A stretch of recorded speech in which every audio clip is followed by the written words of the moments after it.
Tapi kita buat ini sebab kita percaya kepada perjuangan kita, kita percaya siapa yang kita nak pertahankan, kita percaya arah tuju pemimpin yang membawa ini ke arah negara yang betul, ke arah pembaikan yang betul yang telah dirosakkan oleh pemimpin Perikatan Nasional sebelum ini. Hashtag PN Koyak, tuan-tuan. Hashtag PN Koyak. Boleh tolong? Hashtag PN Koyak. Kan? Dan bila mereka sekarang ini, kita nak dengar, tahun depan insya-Allah, yang di Pertuan Agong adalah Sultan Johor, timbalan yang di Pertuan Agong adalah Raja Nazrin atau Sultan Perak. Kemudian Perdana Menteri, PMX. Kita akan saksikan bagaimana usaha-usaha geng-geng VPN, virus Perikatan Nasional ini nak jatuh dan tumbangkan kerajaan ini makin sukar dan makin sempit, tuan-tuan. Hari-hari dia punya kempen, dia punya ceramah dalam apa dia punya what do you call that, dalam ceramah muktamar dia, hari-hari kita akan tumbangkan kerajaan ni akan tumbang Januari, Februari, Mac, Ogos, September, Oktober, masuk November, Disember, Januari tahun depan lagi sekali. Perhimpunan 10,000 hari tu menunjukkan kerajaan akan tumbang. Kan, semua dia nak claim, tuan-tuan, tak apalah, bagi kat dia, kan. Kemudian bila kita bagi hujah, koyak, bawa naik dalam TikTok tak berani, kan. Bawa naik berdebat tak berani, kan. Lepas tu dia kutuk kita macam-macam. Tak apa, dia kutuk kita tak ada masalah, kita pun tak ada isu benda tu, dah biasa kena kutuk, tuan-tuan. Tuan-tuan, sebelum tuan-tuan semua ni, geng-geng yang baru-baru ni main TikTok, main Facebook, main YouTube, main live ni, saya dah live lama dah, tuan-tuan. Kalau setakat nak maki saya, nak kutuk-kutuk saya, alah, benda tu dah orang ugut nak bunuh saya pun dah ada. Pernah kena pukul muka ni, pernah. Kita tak ada hal, tuan-tuan. Tak ada masalah. Kena tangkap, kena lock up, tak ada masalah. Sebab kita tahu perjuangan kita apa. Kita tahu apa yang kita perjuangkan. Kita tahu bagaimana rakyat susah sewaktu PN memerintah. Bagaimana kita terpaksa angkat bendera putih. Bagaimana PN menderhaka kepada raja, kepada sultan. Tak mau buka parlimen. Istihar darurat sedangkan negara dah tutup. Istihar darurat. Sakau dalam darurat. Inilah dia muka yang masuk, yang bangkit pada waktu itu. Masa itu nak minta supaya yang di Pertuan Agong buka parlimen. Dan akhirnya parlimen buka, darurat ditarik balik. Alhamdulillah kita sampai dan berada di tempat kita. Bukan saya nak claim ni seorang-seorang, bukan. Ini usaha kita bersama. Orang nak kata apa, katalah. Yang penting saya tahu apa yang saya perjuangkan.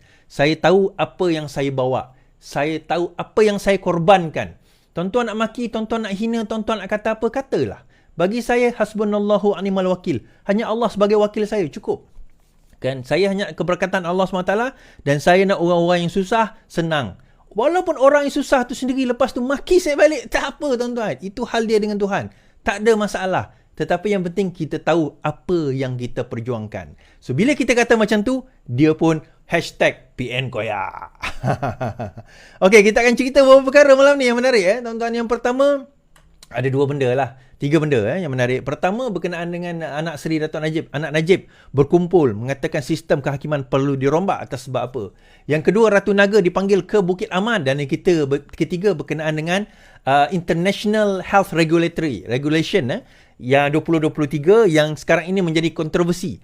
Adakah perkara itu akan menyebabkan kedaulatan negara ini akan tergugat dan sebagainya. So ini benda persoalan yang sekarang ini sedang bermain. Dan insyaAllah kita akan rungkai satu persatu. Tapi sebelum itu, cerita gula, tuan-tuan. Okey, ini sajalah. KKM laksana pelbagai inisiatif di bawah Pelan Advokasi Kurangkan Gula. Pelbagai inisiatif telah dirancang di bawah Pelan Advokasi Mengurangkan Gula bagi memastikan mesej berkaitan gula dan kesannya terhadap kesihatan dapat disebarkan secara meluas, kata Menteri Kesihatan. Dr. Zaliha berkata pelan itu yang turut merangkumi kempen Kurangkan Gula bermatlamat meningkatkan kesedaran Malaysia tentang pengambilan gula berlebihan dan dapat mengawal pengambilan secara harian. Pelan itu juga merangkumi kempen Kurangkan Gula kepada pengusaha gerai minuman di medan selera di seluruh Putrajaya. Saya difahamkan, semua pengusaha minuman di medan selera sekitar Putrajaya telah bersetuju melaksanakan penggunaan 1 sudu teh gula saja setiap minuman yang dipesan. Baik. Kenapa battle kita kepada gula ni it's an ongoing battle, tuan-tuan.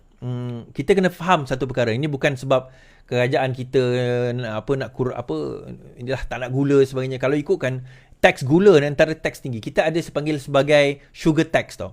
Kalau sekiranya dalam satu makanan itu atau satu produk itu lebih, kalau tak silap saya, 0.5% gula, maka produk itu dikenakan cukai supaya gula itu dikurangkan. Baik. Now, gula ni cerita kesihatan. Gula ini secara umumnya menyebabkan antara penyebab utama kepada beberapa penyakit utama seperti kencing manis yang akan lead kepada jantung dan akhirnya buah pinggang.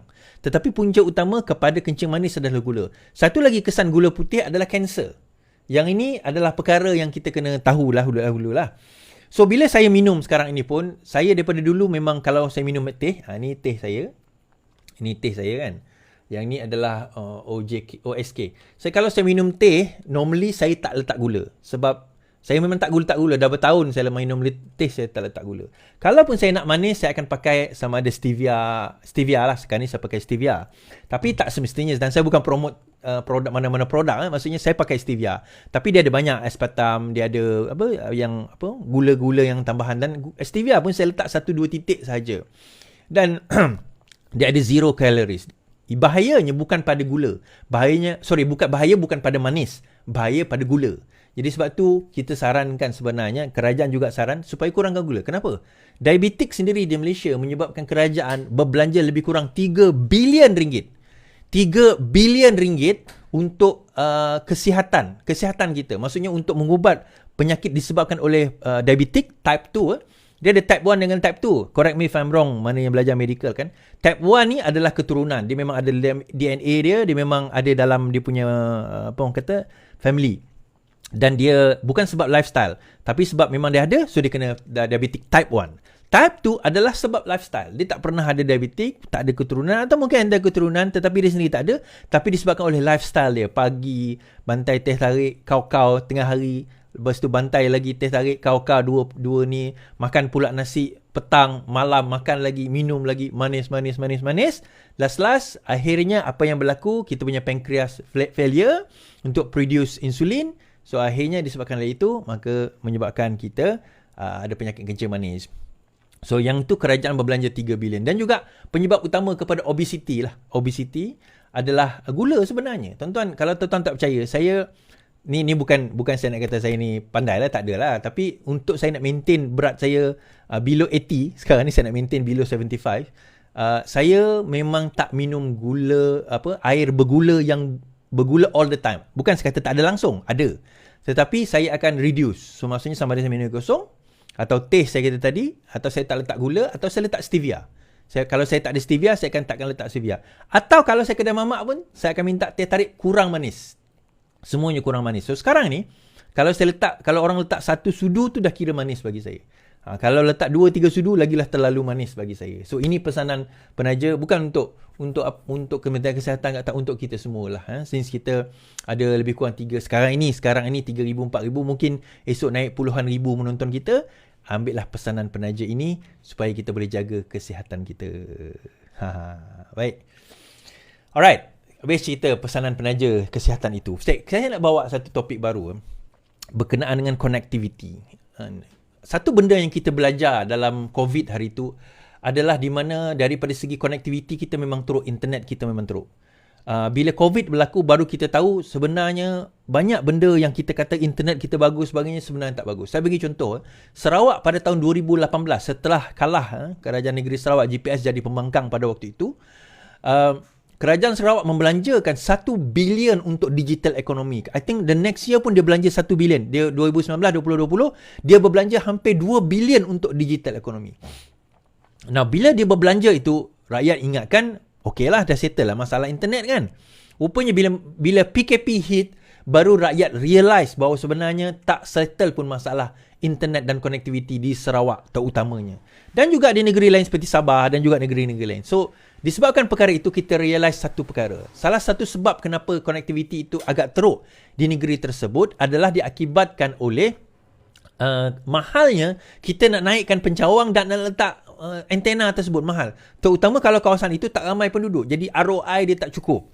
Jadi apa yang berlaku, ataupun dia terlalu jauh dan sebagainya. Apa yang berlaku, inisiatif kerajaan sekarang ini, Datuk Seri Anwar Ibrahim itu dia pergi meeting dengan Elon Musk. So bila dia meeting dengan Elon Musk, saya pelik kenapa Fahmi Fadzil ada kat situ. Apa kena-mengena Fahmi Fadzil dengan Elon Musk? Elon Musk jual kereta. So rupanya Elon Musk ada satu sistem dipanggil sebagai Starlink. Starlink ni saya dah cuba, saya dah tengok. Starlink ada dua. Satu tuan-tuan boleh beli device dia dengan harga RM3,000. Satu lagi RM11,000. RM11,000 internet dah lagi power lah. Tapi yang RM3,000 ni pun boleh connect 100 Mbps. Memanglah kita kata, 100 Mbps aku kat rumah sampai 1 GB. Sampai 900 GB. Ya, dia bukan untuk rumah. Dia untuk kawasan pedalaman. Kawasan yang memang internet tak boleh nak reach. Kita punya Celcom ni tak boleh nak reach. Itu tujuan dia. Dan kerajaan telah beli 20 Starlink untuk ditempatkan di kawasan yang internet bermasalah. Tetapi bukan permanent.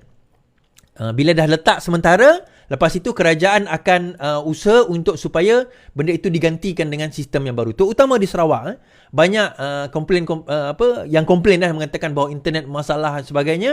So sekarang ini usaha itu telah dibuat dan kerajaan telah meletakkan inisiatif, dan saya baru jumpa dengan SKMM, Suruhanjaya Komunikasi Multimedia Sarawak, berborak cerita dia ada satu program nama Jendela. So Jendela ni tuan-tuan boleh tengok apa orang kata dalam Jendela itu atau website jendela.my ni, tuan-tuan boleh tengok daripada segi connectivity dia. Daripada segi connectivity dia dan boleh tengok semak liputan di tempat saudara. Ada satu lagi apps yang saya download. Kejap, saya download apps tu. Tajuk apps tu, title apps Open Signal. Okey, satu apps nama dia Open Signal. Tuan-tuan boleh download Open Signal dan tuan-tuan boleh tengok connectivity. Saya bagi contoh. Ini adalah liputan yang dikira. Ini tuan-tuan boleh tengok semua. So katakanlah saya nak cari tempat saya, katakanlah tempat saya Petrajaya, Kuching, Sarawak. Okey, saya nak cari tempat saya Petrajaya, Kuching, Sarawak. So dekat situ dia akan bagi mapping. So dia akan bagi mapping, so kita akan tengok connectivity dia. So daripada segi connectivity tersebut, Celcom okey, U-Mobile tak berapa okey. Tuan-tuan tengok perkhidmatan selular, Celcom okey, Digi okey, Maxis okey, U-Mobile tak okey, Unify Mobile okey. Kemudian semua ini 4G, Yes dia ada 5G. So sekarang ni Yes ada 5G. MITV ada, jumlah TM Celcom, so semua dia akan bagi connectivity di kawasan tersebut. Ini di kawasan sini So kita boleh pergi ke kawasan yang contoh kampung saya, Kampung Semariang. Semariang Batu kita katakan. Alright. So kita boleh pergi ke kawasan ini. Okay, ini Kampung Semariang Batu. Lorong Bentara 1. Ini bukan kampung saya, Lorong 2 sebenarnya.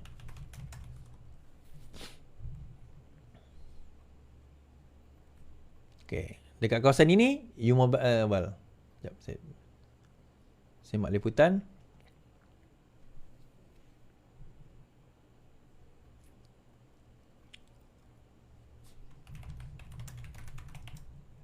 Kampung Semariang Batu, Kuching, Sarawak. So dekat sini kita boleh tengok connectivity dia, liputan servis. U-Mobile masih tak ada, 5G tak ada, tapi Yes 5G ada. Dekat kawasan ini. Okay, 5 km ni ada communication seperti ini kita tengok. So ada so kita boleh pantau. Satu lagi Open Signal, apps yang tuan-tuan boleh download. Signal. Baik. Kenapa saya buat cerita ni?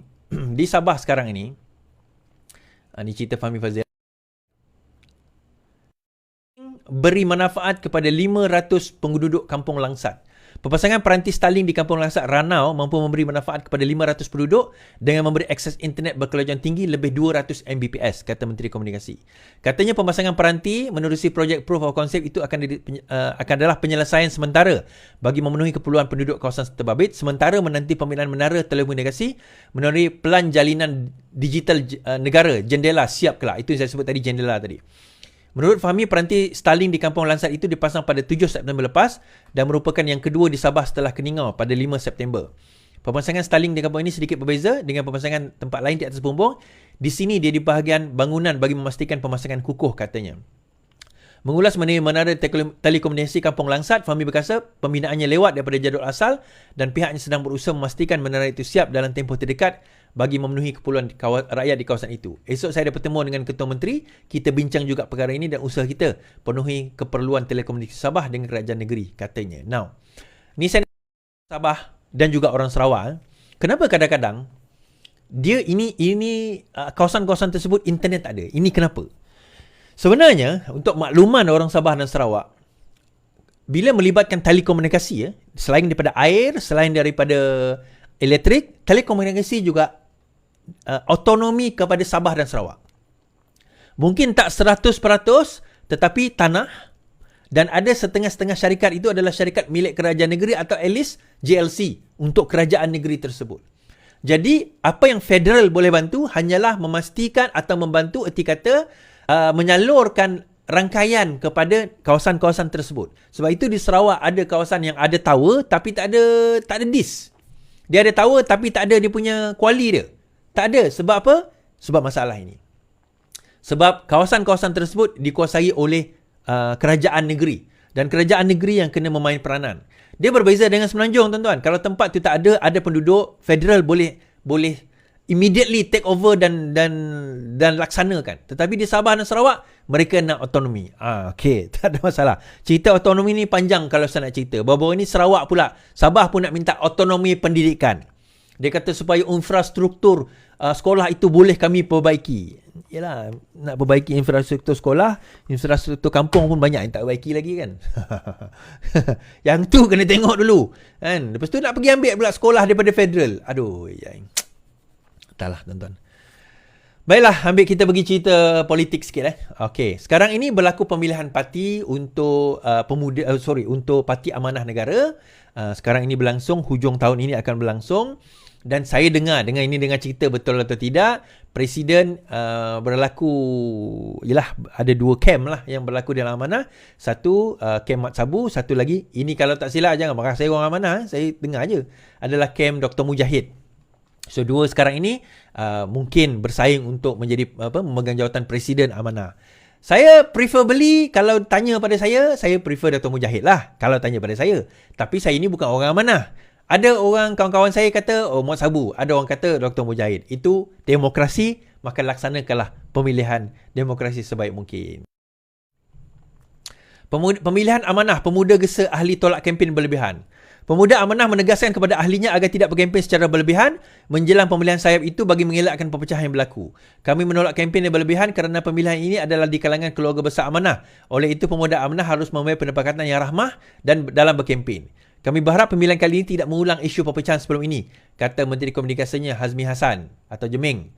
Walaupun tidak merujuk kepada mana pihak, kenyataan dikeluarkan 2 hari setelah Timbalan Ketua Pemuda Amanah Razak Ridwan mengkritik pucuk pimpinan didakwa gagal terutama dalam menyaingi pemuda PN. Kan, ini kenyataan beberapa hari lepas. Pemuda Amanah perlu akui kegagalan beri peluang kepimpinan baru. Kegagalan Pemuda Amanah menguasai naratif politik. Menguasai naratif politik dalam kalangan pengundi muda perlu diakui kepimpinan yang ada sekarang, kata timbalannya Razak Rizwan. Katanya pemuda Amanah sepatutnya menguasai naratif Melayu Islam dan pengundi muda terutama blok pengundi baru serta pengundi atas pagar. Satu perubahan radikal perlu dibuat supaya pembaharuan dalam parti khususnya sayap pemuda dapat direalisasikan. Ini berdasarkan kepada kegagalan pemuda dalam Pakatan Harapan khususnya pemuda Amanah untuk menguasai naratif politik dalam kalangan anak muda. So ada 3 orang, ada 3 nama intai jawatan Ketua Pemuda Amanah. Sekurang-kurangnya 3 nama yang mengintai untuk menjadi Ketua Pemuda Amanah setakat ini, iaitu Razak Ridwan, berkata selain Muhammad Hasbi Muda yang juga ketua sekarang, hasrat juga disuara oleh Adun Batu Tiga Shah Alam, iaitu Daniel Ar-Rashid Harun Aminar Rashid. Calon ketiga, kata Razak, merupakan Exco Pemuda Amanah Nasional dan bukan bertaraf wakil rakyat, namun sudah bagi artis secara di belakang tabir. Tetapi dia sudah mendapat sokongan dari beberapa pemuda amanah negeri, katanya. Tambah Razak, dia juga sudah membuat keputusan untuk bersama calon ketiga tersebut kerana mereka berkongsi hasrat dalam parti iaitu membuat pembaharuan kepada pemuda amanah.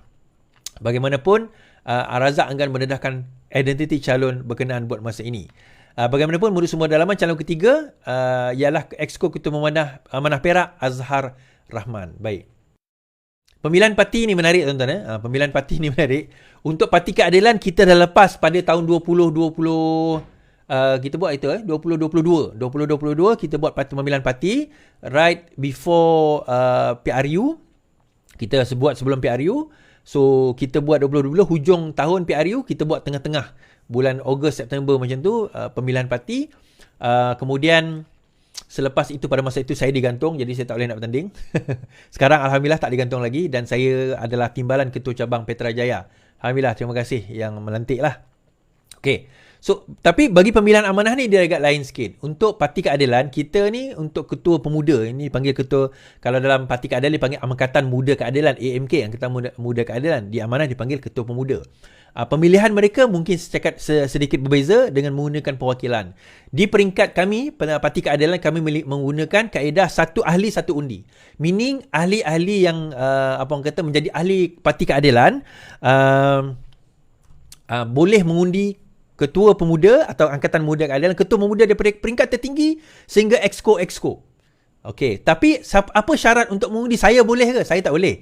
So, hanya pengundian itu hanya berlaku kepada untuk yang muda lah, iaitu berusia 35 tahun sehingga 18 hingga 35 tahun. Now, untuk pemuda ni di dalam parti lain bagaimana Is? Semua parti lain di Malaysia ini pemuda mereka 40 tahun, 18 ke 40. Hanya Parti Keadilan saja yang meletakkan 18 ke 35. Namun begitu ada ura-ura saya dengar Parti Keadilan nak anjak balik daripada 35 itu naik 40, which I agree sebenarnya. Kita kena naikkan balik kepada 40 untuk pemuda. Mungkin ada orang setuju, orang tak setuju, itu masing-masing lah, ya, pendapat masing-masing. Kita tak boleh nak kata apa lah. Itu pendapat masing-masing. Baik. Seterusnya tuan-tuan. Okey, habis cerita pasal amanah ni. Alright, satu lagi benda yang saya viral baru-baru ni lah, benda yang dibangkitkan baru-baru ini, berkenaan dengan IHR, International Health Regulatory tahun 2023, iaitu ada juga yang approach saya, kawan-kawan saya yang approach saya, yang menonton saya ni jugalah, doktor, datuk dan sebagainya. Ada juga kawan-kawan daripada NGO yang approach saya. Dia kata, Iswardi, you need to realise satu perkara. Apa dia? Saya kata, bahawa negara kita akan kehilangan sovereignty dia. Negara kita akan kehilangan dia punya, what do you call that, kedaulatan dia. Saya kata kehilangan bagaimana? Kalau kita tanda tangan satu peraturan yang ditetapkan oleh WHO, World Health Organization, dinamakan International Health Regulatory, yang direvise tahun 2005 kalau tak silap saya, sekarang ini dia nak revise baru, maka kita akan hilang kedaulatan kita. Dia kata, dan ada yang dah berdemo, dah mendesak. Sebab apa, baru-baru ni kan Menteri Kesihatan pergi ke Geneva untuk bincang perkara ini, mengatakan, adakah kita telah tanda tangan? Adakah kita telah tanda tangan IHR ini? Baik. Dia macam ni tuan-tuan. IHR ini bukan dimulakan oleh Pakatan Harapan. Itu yang pertama. Benda ini dah dibincangkan even masa Khairi jadi Menteri Kesihatan. Benda ini dah dibincangkan. Kenapa? Sebab COVID. Sebab COVID lah perkara ini dibawa pada waktu itu dan perbincangan dilakukan, dan antara lain adalah melihat kepada ketidakbersediaan dunia apabila berlaku satu wabak pandemik, global pandemik seperti ini. So itu merupakan antara reason kenapa mereka mengatakan kita perlu ada satu national ataupun international regulatory atau peraturan international yang mana kita kena selaras supaya kalau berlaku lagi pandemik seperti mana yang berlaku pada tahun 2020, kita bersedia pada waktu itu. So perbincangan dilakukan dan salah satu benda yang dimasukkan di dalam IHR tersebut, kalau saya nantilah, ini saya tak nak bawa regulation itu satu persatu. Antara perkara yang dibawanya adalah berkenaan dengan yang menyebut tentang sovereignty tu, iaitu di mana sekiranya berlaku pandemik, WHO boleh mengisytiharkan darurat di dalam negara tersebut, dan betul kan kalau saya tersilap, dan juga sekiranya dan juga WHO mempunyai kuasa untuk menghantar tentera ke dalam negara tersebut bagi memantau keadaan ataupun memantau kalau berlakunya lockdown sekali lagi. Dan WHO mempunyai kuasa kepada askar ataupun militeri di dalam negara tersebut untuk mengatakan bagaimana nak membuat lockdown. So, persoalan ini timbul kerana antara perkara utama yang timbul adalah, adakah benda ini akan dan menarik kuasa yang di-Pertuan Agong bagi mengisytiharkan darurat dan juga Parlimen bagi mengisytiharkan lockdown. Ini persoalan yang timbul. Nah, baru-baru ini ada yang telah mengatakan bahawa kerajaan sudah sign dokumen ini. Dr. Zaliha dah sign dokumen ini. Okay, dia kata Dr. Zaliha dah sign dokumen ini dan sudah dilaksanakanlah, senang cerita. Okay. Untuk makluman tuan-tuan, saya nak bagi tahu dokumen itu belum disign, masih dalam peringkat perbincangan serta melihat terma-terma, dan bukan negara kita saja yang concern benda ini. US, negara-negara besar pun concern juga perkara ini. Baik, kita baca. IHR, kedaulatan keadilan antara prinsip asas dalam rundingan. Putrajaya, ini 27 Oktober, 2 hari lepas. Kedaulatan keadilan keperluan dalam membina sistem penjagaan kesihatan lestari. Ketua Pengarah Kesihatan Dr. Muhammad Razi Abdul Hassan berkata, prinsip itu juga mendapat sokongan daripada negara WHO yang lain.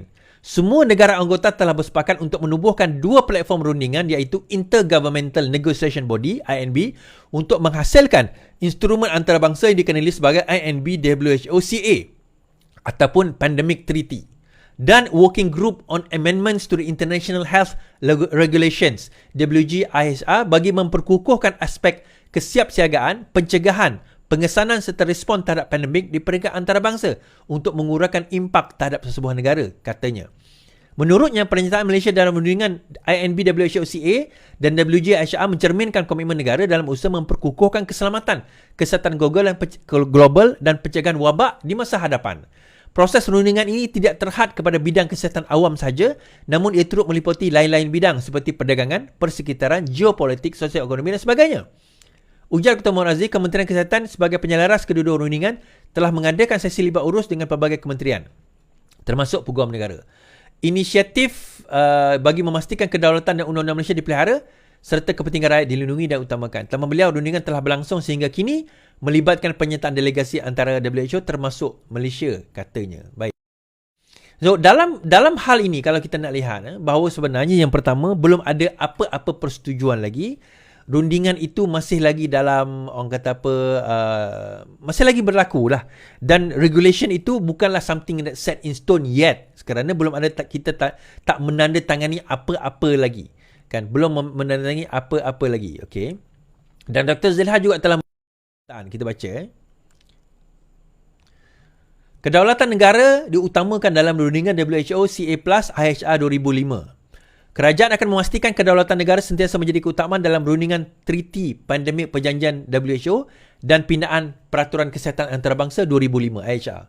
Menteri Kesihatan Dr. Zaliha berkata beliau mendengar kebimbangan rakyat terutama isu WHO CA+ dan pindaan IHR 2005. Penglibatan kita penting untuk memastikan suara kita didengar dan sebarang keputusan akan dibuat tidak akan bercanggah.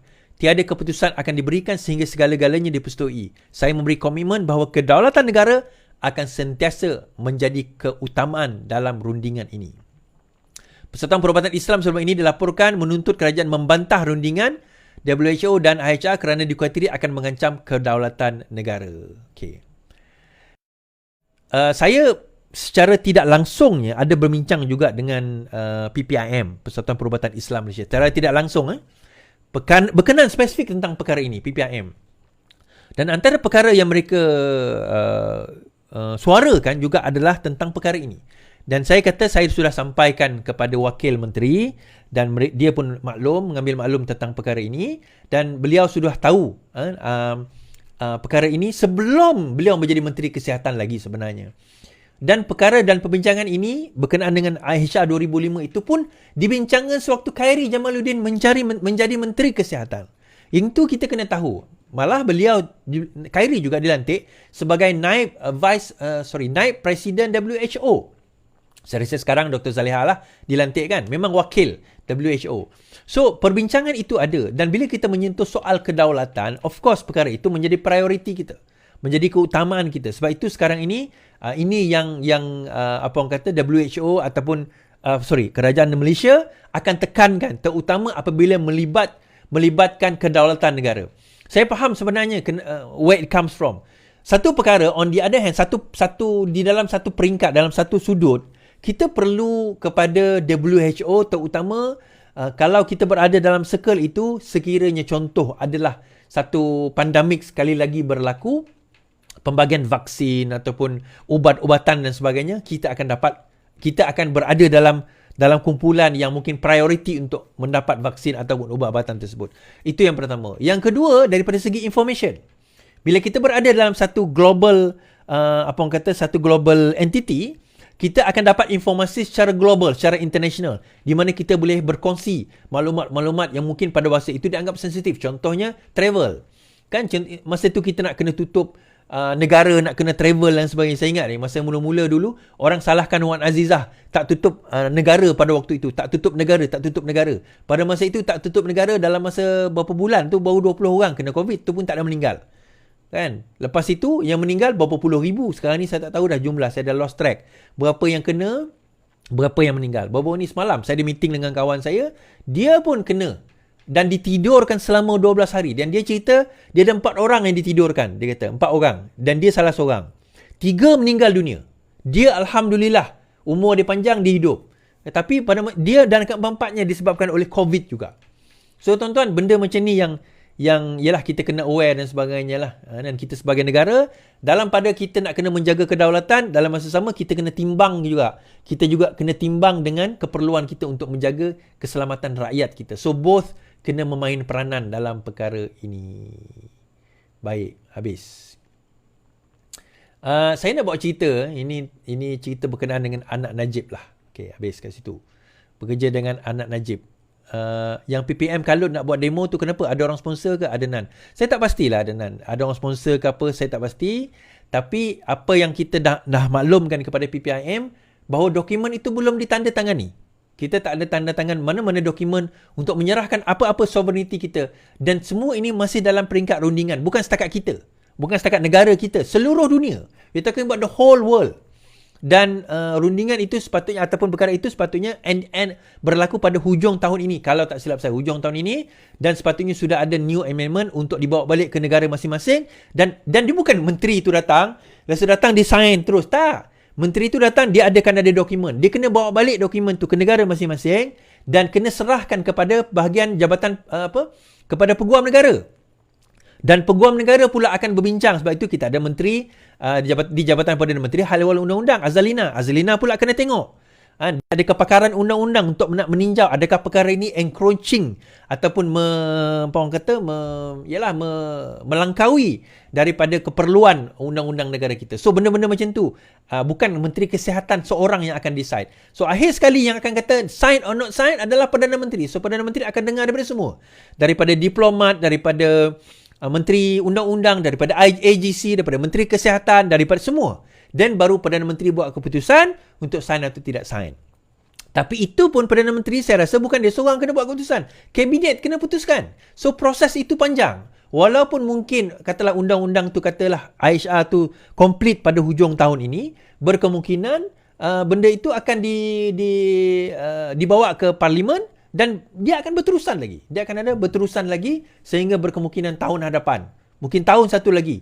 Benda itu akan dibawa ke dalam Parlimen, dibahaskan, pembangkang akan tahu, kita rakyat juga akan tahu. Mungkin akan ada white paper berkenaan dengan perkara ini. So, it's a long process. Dia bukan semudah itu nak serahkan kedaulatan negara kita. Baik. So, kita pergi kepada cerita. Alright. Demi Najib.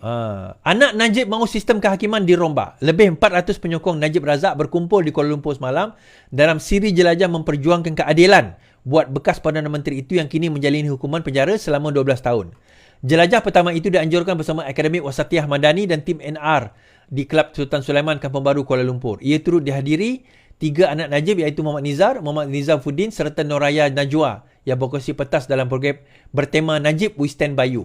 Bercakap kepada Malaysia Kini, Wakil Penganjur Muhammad Mukhris Maghribi berkata, program semalam adalah usaha memberi penjelasan berkenaan kes-kes yang telah dan sedang dihadapi oleh bekas ahli parlimen pekan itu. Hari ini, iaitu semalam, dah masuk hari ke-432, Najib berada di penjara Kajang. Jadi tujuan jelajah ini memberi penerangan kepada rakyat kerana banyak soalan diajukan di media, sosial kabar angin. Kita nak memberi penjelasan supaya orang ramai faham, katanya. Mukhris mendakwa dia ada individu tertentu yang mengangkat diri sebagai ketua penyokong Najib namun memberi mesej yang salah. Kononnya bekas Perdana Menteri itu meminta orang ramai menyokong PN, katanya. Selain itu, dakwanya ramai lagi yang masih tidak faham bagaimana Najib dianiaya dalam inverted comma. Dia juga menjelaskan siri jelajah itu tidak berniat memberi tekanan kepada kerajaan dan juga akan diteruskan ke seluruh negara. Sementara itu, dalam ucapannya, Muhammad Rizal berkata, Najib dianiaya oleh sistem perundangan sekarang kerana wujud kepincangan dan kontroversi semasa ia dibicarakan. Antaranya, kata anak sulung Najib itu, permohonan pihak pembelaan untuk menukar peguam tidak dibenarkan dan ahli politik terbabit terus dihukum. Inilah yang dimasukkan Najib dianiaya dan ini yang saya beritahu sistem keadilan tidak adil. Maka saya berpendapat sistem kehakiman perlu dirombak. Saya minta kerajaan perpaduan segera rombak sistem kehakiman, katanya.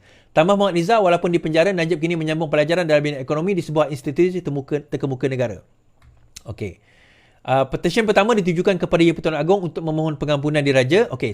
Terdahulu penganjur meminta para hadirin menandatangani dua petisyen berasingan yang dikatakan untuk memperjuangkan keadilan. Pertama, untuk di Pertuan Agong bagi memohon pengampunan. Kedua, meminta Perdana Menteri membuat rombakan terhadap sistem kehakiman. Ketika soal jawab, Nazibuddin berkata tidak adil untuk mengatakan Presiden UMNO tidak bersungguh-sungguh dalam membantu membebaskan Najib. UMNO memang memberi bantuan. Nak salah satu orang saja tidak adil. Memang terdapat usaha yang banyak, khususnya daripada UMNO membantu bapa. Presiden membantu, ramai membantu. Tapi usaha itu tidak lagi sampai kepada pihak sepatutnya. Perjuangan ini tidak akan berhenti. Perkara ini bincang dalam setiap mesyuarat UMNO, katanya. Dia berkata demikian ketika menjawab soalan seorang ahli MIC Kuala Selangor bertanya adakah Zahid menjadi penghalang. Okey.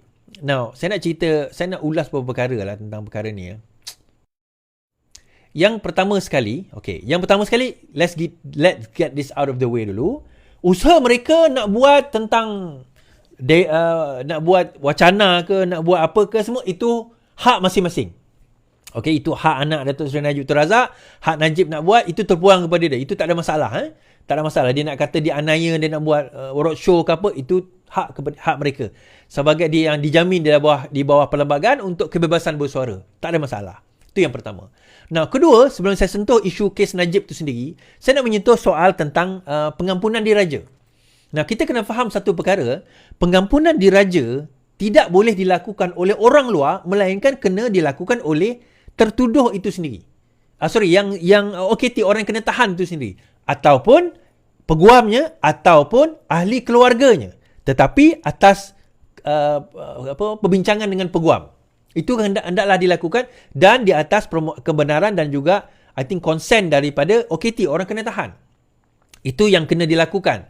Now, bila perkara itu berlaku boleh. Kalau nak buat petition semua bagi Yang Pertuan Agong, ialah hantar petition je lah, setakat hantar surat je lah. Dia tak akan memberi kesan apa-apa. Itu yang pertama. Yang kedua, bila kita menyentuh persoalan berkenaan dengan penganiayaan.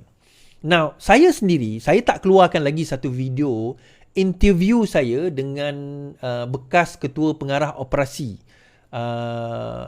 yang menyiasat SPRM, yang menyiasat Datuk kes SRC 42 juta di mana beliau dikenakan 12 tahun ini. Saya tak keluarkan lagi video itu sebab saya tak puas hati dengan audio dan video dia. Jadi mungkin saya nak kena buat rakaman semula dengan Datuk nantilah. Tapi saya ada buat interview lebih kurang 1 jam berkenaan dengan perkara ini dan saya ada juga buku SRC trial secara penuh berkenaan dengan perkara ini. Now, dia ada dua elemen. Satu, elemen pembuktian atau undang-undang itu sendiri, the evidence. Kedua, technicality. Now, apa yang anak Datuk Seri Najib sebut tadi itu adalah berkenaan dengan technicality.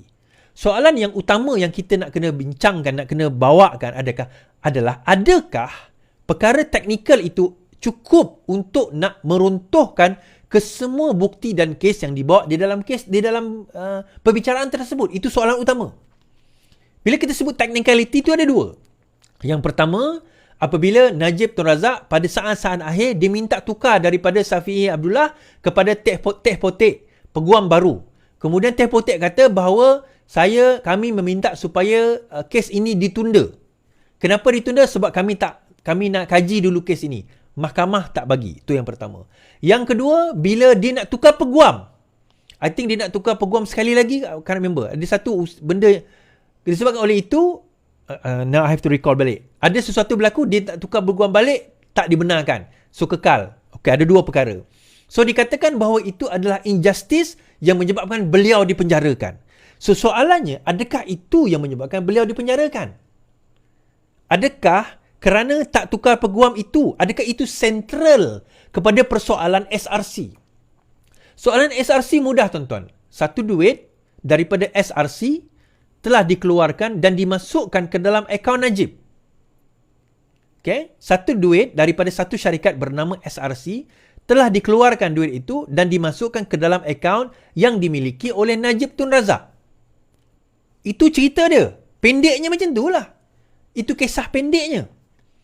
So, duit tu dah masuk dalam akaun. Sepatutnya kalau nak berbincang, perbincangannya adalah berkenaan dengan duit tersebut. Kita boleh bahaskan, itu bukan akaun Najib Tun Razak. Boleh dibahaskan. Sebenarnya akaun itu memang nama, contoh, nama Raja Najib Razak, tetapi dia telah, itu akaun palsu. Orang lain guna nama dia. Dan dibuktikan memang orang guna nama dia. Contoh. Ataupun, dia telah dipaksa, ada duress.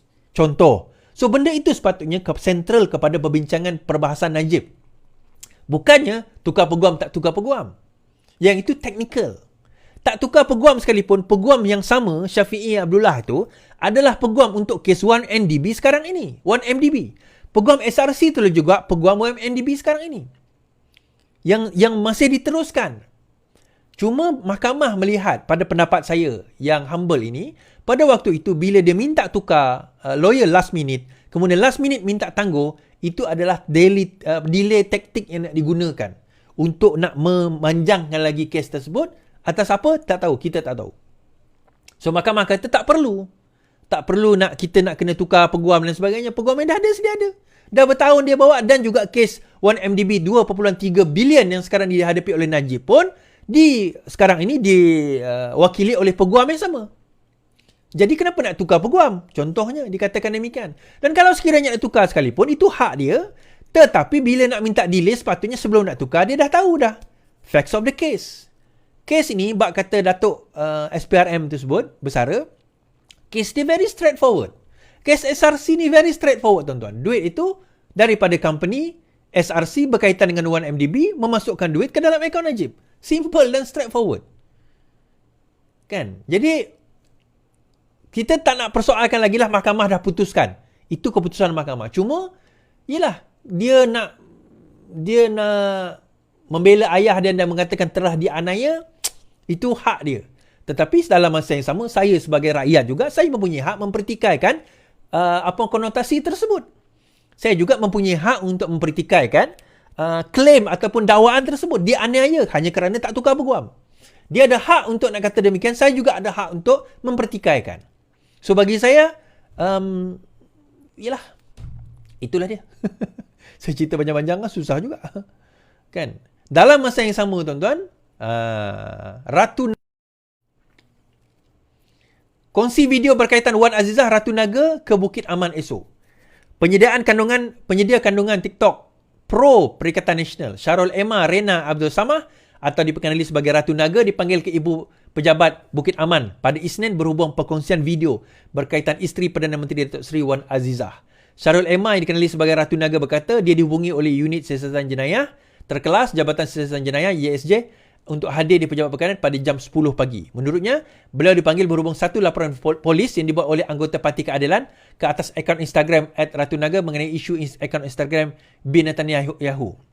Akaun berkenaan yang memuat naik gambar bersama isteri-isteri pemimpin Perhimpunan Agung Pertubuhan Bangsa-Bangsa Bersatu UNGA, termasuk isteri PMX yang hadir minum petang bersama isteri Presiden Amerika Syarikat dan isteri Perdana Menteri Israel katanya. Syarul Emma pada hari Isnin lalu memuat naik satu video rakaman kandungan daripada Instagram Netanyahu yang memuat naik beberapa foto majlis minum petang bersama isteri-isteri pemimpin dunia termasuk Wan Azizah. Tambah Syarul Emma dia akan hadir ditemani peguamnya Zaid Malik. Baik. Fitnah, apa fitnah yang dia main kat situ? Dia kata macam ni. Saya tak ulas lagi benda ni sebelum ini, tapi sekarang saya ulas lah. Dia keluarkan satu gambar, sebab gambar itu sebenarnya yang share adalah Kak Wan sendiri. Wan Azizah sendiri share. So, dia macam ni, UNGA ni, United Nations General Assembly, UNGA ni adalah persidangan ketua-ketua United Nations. United Nations seluruh dunia ni.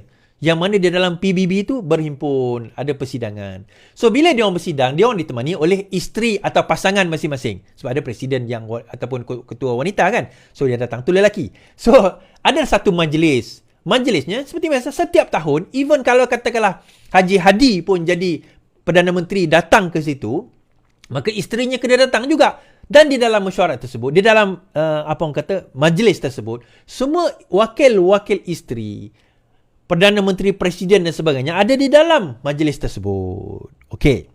Now, di dalam majlis itu, dan majlis itu bukan dianjurkan oleh bini Netanyahu. Bukan. Tapi dia mainkan cerita seolah-olah Wan Azizah hadir ke dalam majlis yang apa orang kata dianjurkan oleh Israel. Itu dia punya mainan. So satu majlis yang kita berada within the vicinity, semua orang ada kat situ, termasuklah isteri Israel, Perdana Menteri Israel dan juga isteri Perdana Menteri Malaysia. Bukan setakat itu, isteri mungkin katakanlah isteri Sultan Brunei, Sultan Brunei pun mungkin ada, contoh saya tak tahu. Mungkin isteri negara orang wakil-wakil negara Islam lain pun mungkin ada, sebab itu adalah majlis yang dianjurkan oleh UNGA. Isteri-isteri ataupun majlis yang untuk isteri-isteri wakil UNGA, United Nations General Assembly. Bukannya program dianjurkan oleh Benjamin Netanyahu. Tetapi dia buat persepsi seolah-olah sedemikian. Now, tuan-tuan, Ratu Naga ni, saya itu komen pendeknya lah. Kita semua bukan bodoh sangat lah nak percaya apa dia cakap tu. Tetapi saya nak cerita mentaliti dia orang, persepsi dia orang ni. Persepsi yang dia nak mainkan ini memang sengaja digambar-gemburkan. Itu benda yang kita tahu. Dan ini taktik yang memang sengaja dicipta. Ini perkara yang memang sengaja dicipta dan diada-adakan untuk nak menimbulkan keresahan rakyat. Okay. Saya bagi contoh, adalah satu TikTokers ni kata, tengok 10,000 perhimpunan Palestin menunjukkan kerajaan sekarang sedang tergugat. Tuan-tuan, apa kena-mengena 10,000 perhimpunan Palestin tu dengan kerajaan tergugat? Yang datang itu mungkin tak kisah pasal politik negara, tetapi dia menyokong isu Palestin. Mungkin dia tak kisah pun, dia tak sokong siapa-siapa, tak sokong PN pun. Tiba-tiba PN claim, tengok inilah dia penyokong kami. Tak ada kena-mengena. Dia mungkin datang atas dasar kesedaran dia untuk nak menyertai perhimpunan berkenaan dengan Palestin. Berkemungkinan. Dan bukan semua saya jamin yang hadir dalam perhimpunan, katanya 10,000 lah, di KL hari itu menyokong Perikatan Nasional. Saya percaya. Sebagaimana juga ada perhimpunan Perdana Menteri, ada orang PAS datang. Saya pun percaya. Now, cerita dia macam ni. Persepsi itu diwujudkan untuk apa? Dia asal begini, tuan-tuan. Okey, saya nak cerita rahsia cyber trooper. Dia ada dua jenis cyber trooper. Okay. Satu cyber trooper yang dibayar. Satu cyber trooper yang memang dah dibayar. Dan Ratu Naga sendiri sebut, ada yang dibayar bulan-bulan ribu, ada yang dibayar bulan ratus, ada yang dibayar puluh ribu, ratus ribu, malah ada yang dibayar juta. Ini Ratu Naga sebut sendiri. Contoh dalam TikTok ni sendiri, tuan-tuan. Saya tengok TikTok ni, mungkin dalam ni kurang lah sikit, dalam Facebook saya, YouTube saya ni kurang. Tapi dalam TikTok ni banyak. Dan mereka ni adalah mereka yang dibayar. Saya tak dibayar. Saya memang memegang jawatan Setiausaha Koordinasi Penerangan Parti Keadilan Rakyat. Yang tu tak bergaji. Untuk makluman tuan-tuan dan puan-puan lah, yang tu tak ada gaji. Saya dilantik. Alah, mustahil kau ada jawatan tak ada gaji. Lillahi ta'ala, tuan-tuan. Lillahi ta'ala, saya cakap, dapat rezeki. Saya tak dibayar gaji. Dan tak perlu bayar gaji saya pun. Saya buat benda tu ada untuk tujuan mempertahankan kerajaan ini. Baik, that's beside the point. Now, itu yang pertama tadi, iaitu mereka yang dibayar.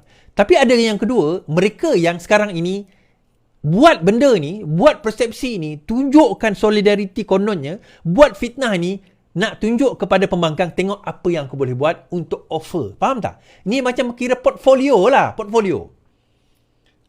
Portfolio dia. So, dia buat portfolio dia. Oh, ni aku fitnah. Tengok, kerajaan sekarang ni gegang aku tak? Dia tunjuk kepada bos dia. Tengok bos, aku dah boleh buat ni. Soalan saya, berapa nak kena bayar? How much are you willing to pay me in order aku nak bekerja kat sini? Bukan saya kata Ratu Naga. Ini adalah dua golongan di dalam geng-geng cyber trooper PN yang ada sekarang ini. Dan PN, kenapa PN sistematik? Dia dua sebab. Kenapa PH BN ni tak sistematik dalam dia punya cyber trooper ni? Saya boleh cerita sebab saya dalam ni. Saya bercakap ni. Yang pertama, PN, dia ada melantik satu syarikat.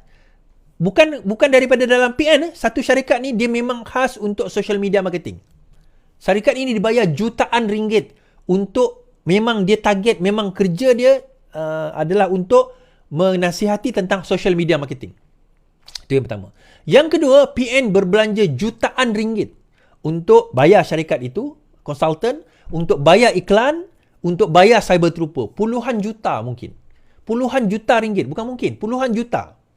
Untuk mereka nak laksanakan ini. Ini sebelum masa PRN dan juga masa PRU yang lepas. So, sekarang ini, dia dah kurang dana.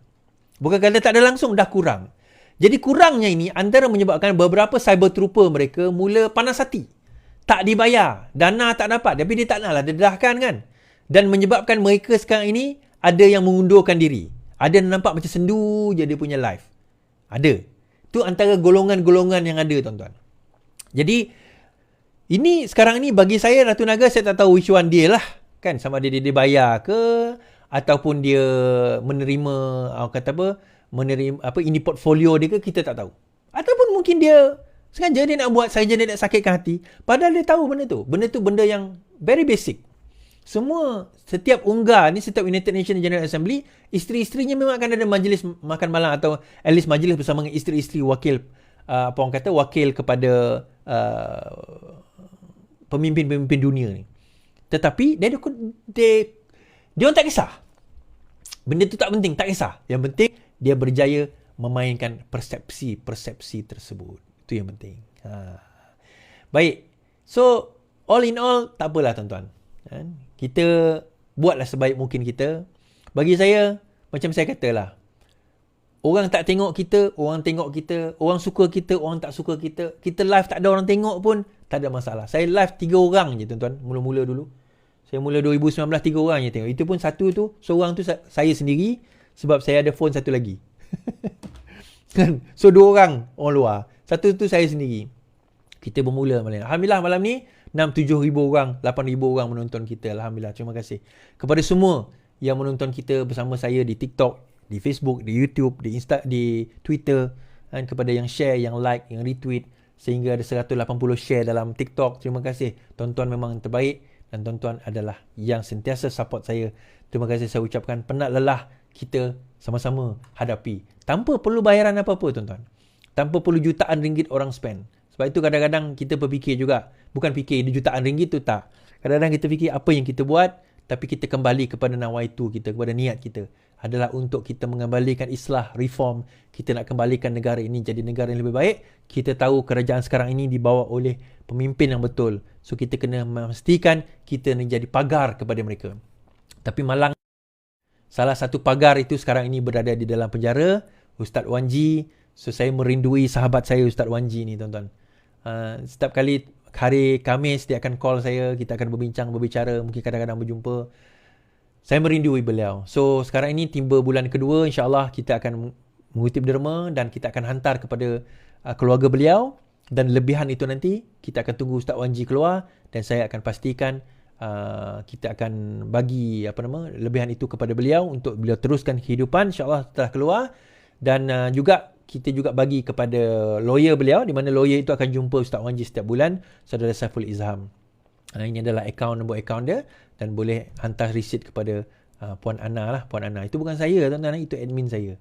Baik, sekian saja daripada saya.